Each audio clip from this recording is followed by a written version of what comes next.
नमस्कार, ज्योतिष किचन मध्ये तुमच्या सगळ्यांचे स्वागत आहे। आज आपण बघणार आहोत आंबाड्याची भाजी। त्यासाठी लागणारे साहित्य जे आपण पाहून घेऊयात। त्यासाठी लागणारे आपल्याला आंबाड्याची भाजी। ही भाजी मी गरम पाण्यात वाफवून घेतली आहे। तेल, तुरीची डाळ, बारीक चिरलेला कांदा, शेंगदाणे, हळद, तांदळाची कणी, आलं लसूण आणि मिरची यांची पेस्ट, हिंग, मीठ, मोहरी आणि जिरे। आता आपण कृतीला सुरुवात करूया। त्यासाठी मी हा कुकर मधला एक डबा घेतलाय। तर यात आपल्याला घालून घ्यायची आंबाड्याची भाजी।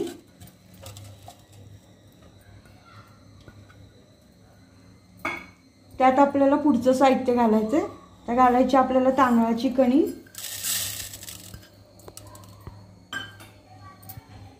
तुरीची डाळ, शेंगदाणे आणि थोडंसं मीठ। आता हे सगळं आपल्याला मिक्स करून घ्यायचं।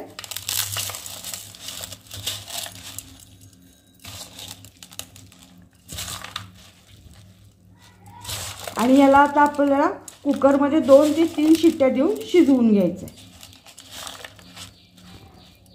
आता आपण ही आंबाड्याची भाजी कुकर मध्ये 2 ते 3 शिट्ट्या देऊन शिजवून घेतली। आता आपण पुढची कृती करायला घेऊया। त्यासाठी आपल्याला गॅसवर पॅन ठेवायचा। आता यात घालायचं आपल्याला तेल। तेल जरा गरम होऊ दे। आपलं तेल गरम झालं। आता यात घालून घेऊया आपण 1 चमचा मोहरी। त्यानंतर आपल्याला घालायचे 1 चमचा जिरे आणि त्यानंतर आपल्याला हा कांदा घालून घ्यायचा।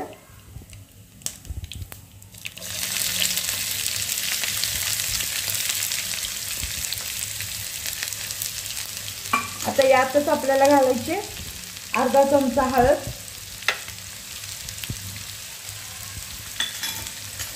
अर्धा चमचा हिंग आणि 2 चमचे आलं लसूण आणि मिरची यांची पेस्ट।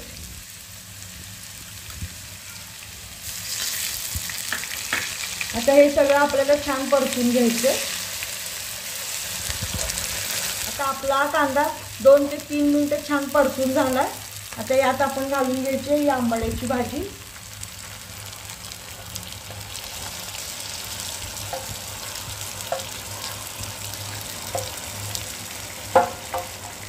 आणि यात आता आपल्याला थोडंसं मीठ घालायचं आहे, कारण मगाशी आपण भाजी शिजवताना थोडं मीठ घालून घेतले। आता पुन्हा एकदा 2 ते 3 मिनिटे ही भाजी आपल्याला छान परतून घ्यायची। आता आपली ही भाजी 2 ते 3 मिनिटे छान परतून झाली आहे। आता आपण गॅस बंद करायचा। अशा प्रकारे तयार आहे आपली आंबाड्याची भाजी। तुम्हाला जर याची आमची रेसिपी आवडली असेल तर अशा छान छान रेसिपी पाहण्यासाठी आमच्या व्हिडिओला लाईक करा, शेअर करा आणि चॅनलला सबस्क्राइब करा। धन्यवाद।